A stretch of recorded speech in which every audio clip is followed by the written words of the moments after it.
60 Minutes Rewind. You probably don't know the name Chanel Miller, but chances are you have heard of her court case and the name used to protect her identity, Emily Doe. She was sexually assaulted in 2015 by a Stanford University athlete named Brock Turner, who was found guilty of 3 felonies, including assault with intent to rape.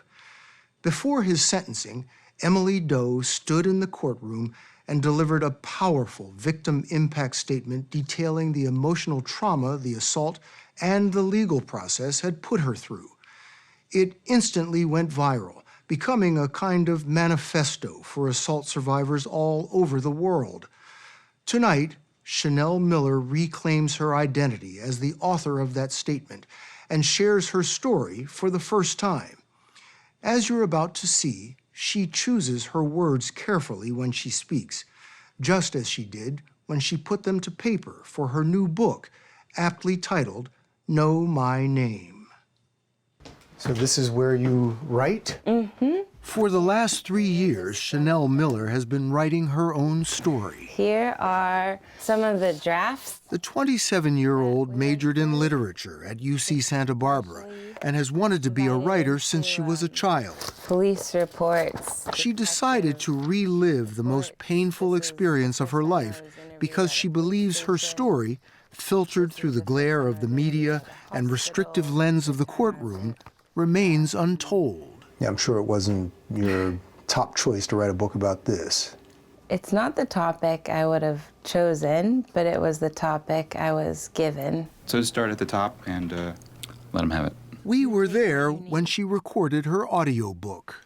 In January 2015, I was 22, living and working in my hometown of Palo Alto, California. I attended a party at Stanford. She didn't attend Stanford University, but she grew up in its shadow. Why did you decide to go to a fraternity party? You were out of college at that time. My sister was home for the weekend, and it was my way of spending time with her. So people were drinking? Yes. A lot of red cups, like a typical fraternity scene. Do you remember having fun at the party? What were you doing? I was dancing on top of a chair, and my sister was sort of coaxing me down to stop embarrassing her. Chanel has never denied she drank a combination of whiskey, vodka, and champagne. You drank until you blacked out. Mm-hmm. She came to about 4 hours later in a hospital, surrounded by nurses and a police deputy. She had abrasions all over her body. Her hair was tangled with pine needles. I had no idea how to put those pieces together. How did they tell you what they thought had happened?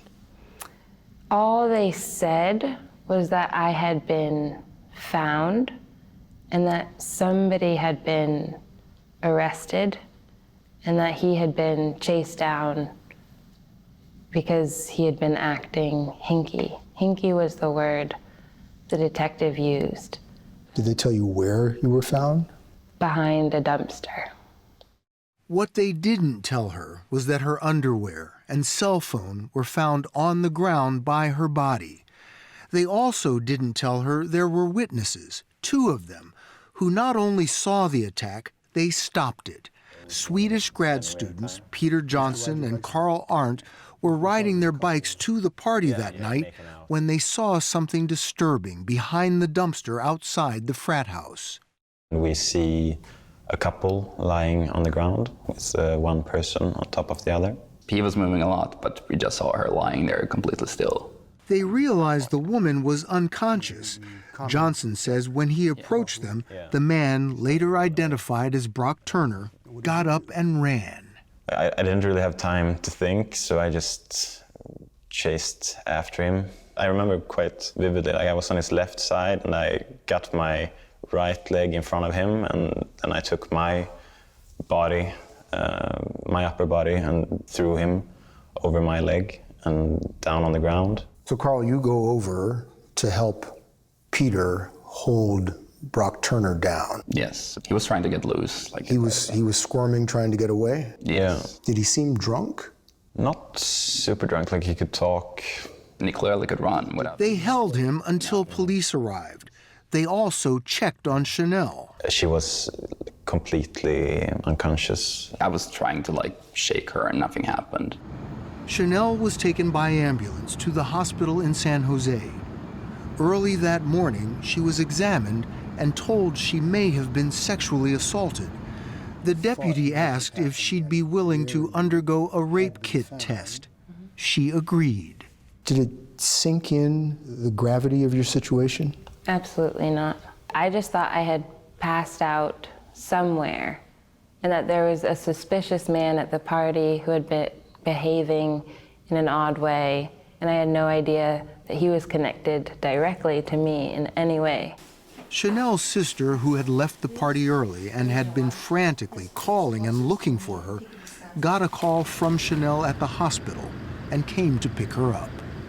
The sisters agreed not to tell anyone, not even their parents, until Chanel knew more. For 10 long days, she heard nothing, not from the hospital, police, a counselor, nobody.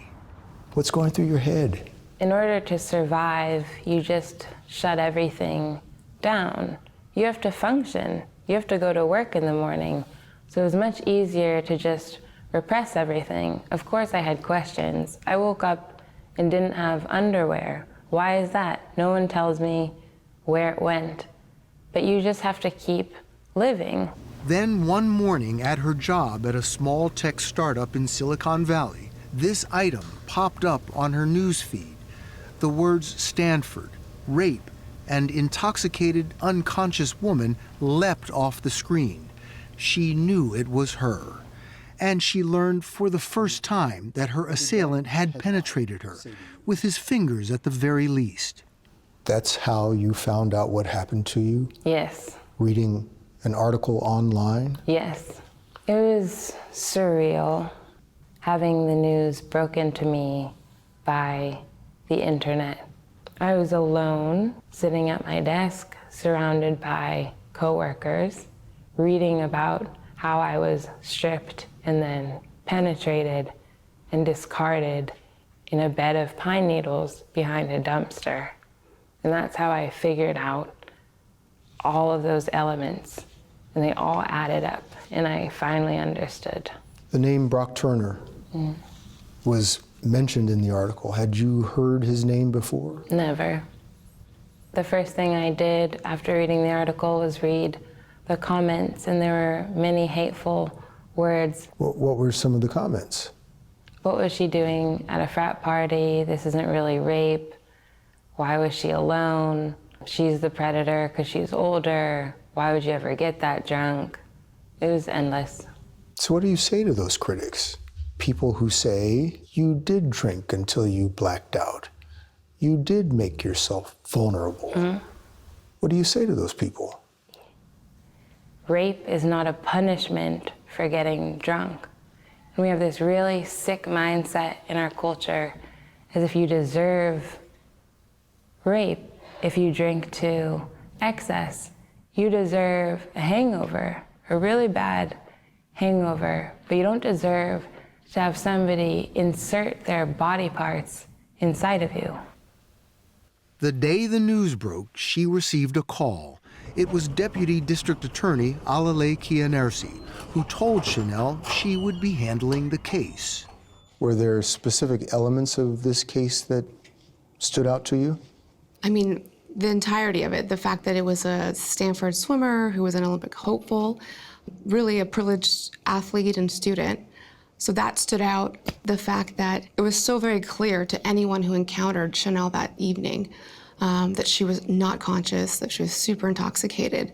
So she was in no position to consent. What did his privilege and Stanford have to do with making this more difficult to prosecute?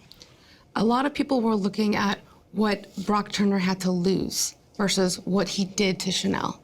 And so the narrative changed. We were almost on the defense, explaining why Chanel got too intoxicated, instead of focusing the attention on why did he think it was okay? Why did he think that he could take advantage of her when she was in such a vulnerable state? The case received international attention. the media couldn't resist the story of the fallen athlete from one of America's most prestigious schools. To protect her identity, Chanel was dubbed Emily Doe.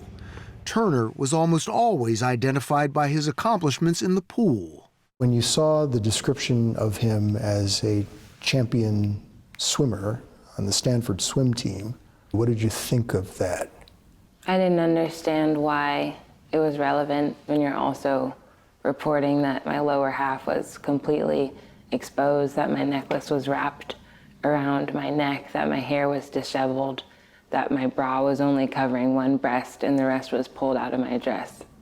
I don't understand why it is relevant how quickly he can move across a body of water in the context of that article. Did you feel that that description of him as a championship swimmer sort of changed the narrative? Yes. They were framing it like he had so much to lose and were not focusing on what had already been lost for me. By then, she had told her boyfriend and parents, but despite their love and support, she felt alone. Chanel told us she became angry, withdrawn, and deeply depressed. I would just sit at work and do nothing. I would stare at the screen, and then I would come home and I wouldn't sleep.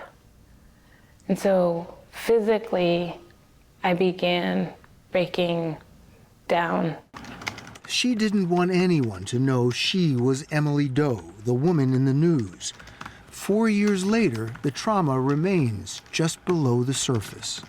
I felt if anyone ever found out that that was me, that it would be absolutely humiliating.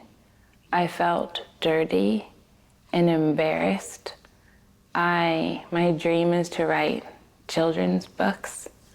I felt no parent is going to want me as a role model. If I'm just the discarded, drunk, half-naked body behind a dumpster, nobody wants to be that. How did you carry on?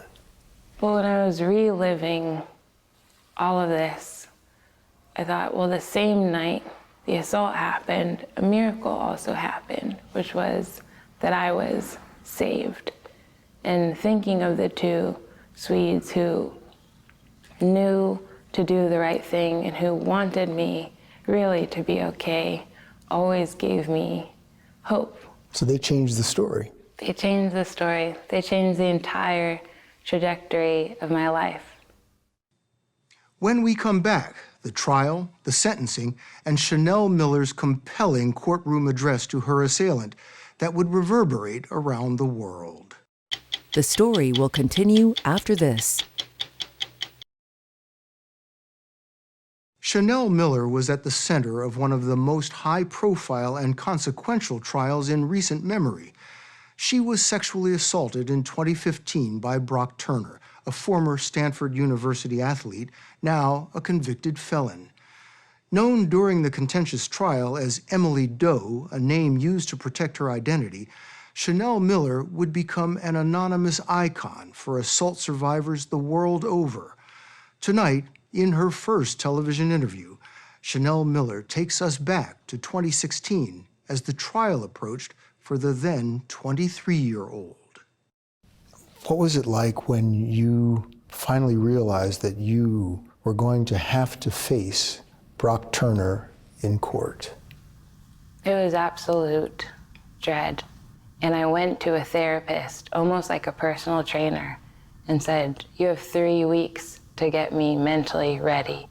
But until then, I thought, you have to drag me into the courtroom because I'm not going to go. The case would become a media maelstrom. Chanel Miller told us that as bad as the previous 14 months had been, nothing prepared her for the cold, adversarial, and intimidating atmosphere inside the courtroom. I remember remember standing outside the courtroom doors, and there's a very thin sliver of window in the door where you can look in. And I remember seeing the back of Brock's head and his neck. And I thought, wow, this is him. It is incredibly difficult for a victim of sexual assault to walk into court in front of their perpetrator and recount the worst thing that happened to them in a room full of strangers. Deputy District Attorney Alalay Kianarsi had charged Brock Turner with 3 felony sex crimes. Rape charges were dropped because there was no evidence of intercourse, which was required in California at the time. But she was convinced she had a strong case because of the 2 Swedish eyewitnesses. They were integral. Without them, we would not know the identity of Brock Turner. They chased him down, and they physically held him down until police arrived. He's an athlete. This is somebody who got into school because of his, physical prowess. And these are 2 engineering grad students. And they're really the most important reason why Chanel didn't suffer a more devastating sexual assault. Because I believe, and I argue this to the jury, that had they not stopped him, he would have completed the rape. So what was the hardest part about making your case to the jury? Chanel had no memory. She was completely unconscious or too intoxicated to remember the immediate moments before. So we had a perpetrator who was able to write the script. Turner's first draft of that script was his police interrogation, conducted just hours after the attack. He told a detective he met Chanel outside the frat house. They started kissing, and that he followed her, holding hands, behind the dumpster. He said he placed his hand between her legs, and she seemed to enjoy it. He also told police he didn't recall running when the Swedish grad students interrupted them. But when Turner got on the witness stand 14 months later, his story changed. Now, he said, he recalled meeting and dancing with Chanel inside the fraternity, asking her to go back to his dorm room, leaving together, slipping and falling and laughing. Then, he said, he specifically asked her if he could touch her intimately, and she said yes. And now he admitted running from the Swedish grad students who he claimed attacked him. I thought you are bound by the truth. I thought those are the rules. That's how court works. You wrote that this version of events sounded like a poorly written young adult novel. Yes, there was a lot of tumbling and laughing. Sounds at great odds with what he said shortly after having been arrested. It was all completely new. He had written a new narrative. So in this new narrative, you're in agreement. The new narrative was extremely convenient because he needed consent. He needed the word yes. Turner would add one more lurid detail. He claimed under oath that she had climaxed. Oh, I was livid. I didn't understand why it had been allowed to go that far. I think you told us before that you felt as though you had been assaulted a second time. I felt like I was assaulted multiple times. Every time you're reliving this. Like, this is the list of body parts submitted as evidence. The trial took its toll. The barrage of questions, the mortifying photos of her half-naked and unconscious body shown in open court. And worst, she says, Turner's defense attorney constantly objecting and cutting her off to make her words fit his narrative. And I remember in court, the defense attorney always said, Chanel has no memory. Chanel has no memory. And I remember sitting there and thinking, I will remember everything. I will remember every remark. I will remember the lighting inside this courtroom. I will remember the texture of the defense attorney's hair. I will remember the depth of the pain you made me feel. I will remember it, and I will record it, and I will write it so that it will not be lost. Chanel poured all of those memories, feelings, and frustrations into her memoir, Know My Name. With anguish and humor, she takes on a criminal justice system she says fails the most vulnerable. I want to read something you wrote. This was not a quest for justice, but a test of endurance. Swearing under oath was just a made-up promise. Honesty was for children. That's what the courtroom experience felt like to you? Yes. After Brock's testimony, it felt like all rules had been abandoned.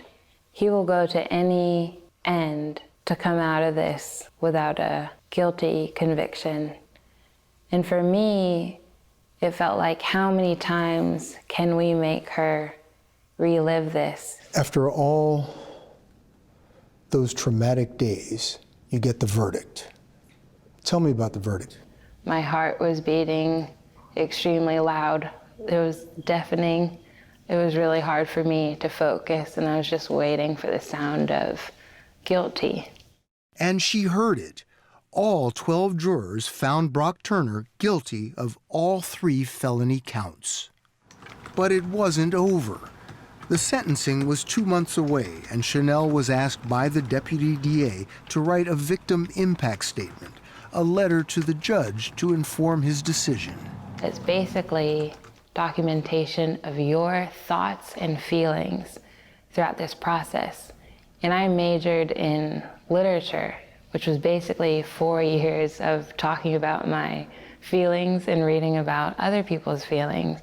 So I thought, wow, there's an assignment that exists in the world that I was made to do. She had been keeping notes on her iPhone throughout the process, and in one impassioned all-nighter, she wove them into a defiant first-person narrative. A few days before the sentencing, she gave it to the prosecutor. When I first read her letter, I immediately shared it with people because I thought, this is so good. This is what we see victims go through, what we know that they go through, but it's never been summarized in such an articulate and profound way. Chanel recently read those words for her audiobook. Your Honor, if it is all right, for the majority of this statement, I would like to address the defendant directly. You don't know me, but you've been inside me, and that's why we're here today.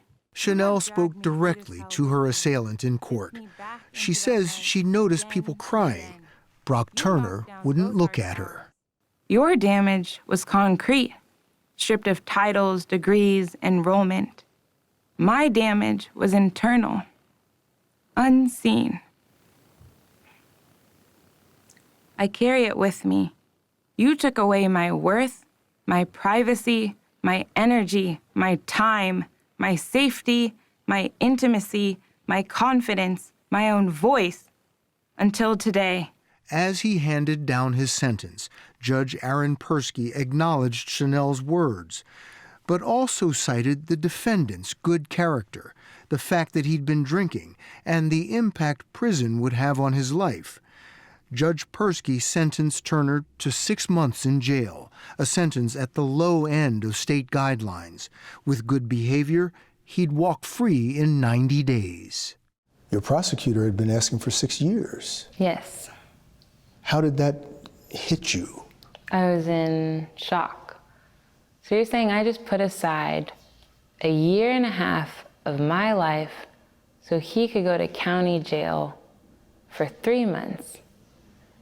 There are young men, particularly young men of color, serving longer sentences for nonviolent crimes, for having a teeny-weeny bit of marijuana in their pockets. And he's just been convicted of 3 felonies, and he's gonna serve 1 month for each felony. How can you explain that to me? Chanel didn't think her voice had been heard, but it had. The news website BuzzFeed asked to publish her impact statement in its entirety. Without giving it much thought, she agreed. I didn't think it would take off anywhere, and I actually felt really vulnerable again, thinking, why am I putting myself out there one last time? You know, who's going to sit and read through this entire thing. But then the views started trickling in, and soon it was 100,000, then 500,000, and by the end of the day, it was 1 million. Within 4 days, it hit 11 million. By then, her statement had been shared globally, published by newspapers, and read aloud in its entirety on TV. Members of Congress staged readings in the Capitol. You have dragged me through this hell with you. And so did people all over the world. You don't know me, but you've been inside of me. And thousands of emails and letters addressed to Emily Doe flooded the courthouse, eventually making their way to her kitchen table. So these started coming in the next day? The next day. And it was really like medicine. Reading these was like feeling the shame dissolve, you know, bringing all the light in. You heard from a number of survivors? So many survivors. And sometimes they would say, you are the first person I'm telling this to, or this is the first time I've been able to speak in 6 years. In the wake of the sentencing, there was a national uproar, and after a contentious special election, Judge Aaron Persky became the first judge to be recalled from California's bench in more than 80 years. The case also led to significant changes in California law, setting mandatory prison sentences for anyone convicted of assaulting a person who is unconscious or intoxicated, and expanding the definition of rape to include non-consensual sexual penetration. I mean, that's democracy in action. Within 90 days, the law was changed. All because of her words and her strength. What do you think of that? I'm extremely proud of that. I'll take the defeat of a light sentence for a change in the law. 2 bills were signed into law by California Governor Jerry Brown. Alale mailed me a copy of the signed document, like a certificate that granted me the right to sleep peacefully, knowing this botched sentencing would not be repeated. I began to believe again in justice. After the trial, Brock Turner was required to register as a sex offender. His appeal of his felony convictions was unanimously rejected by 3 judges last year.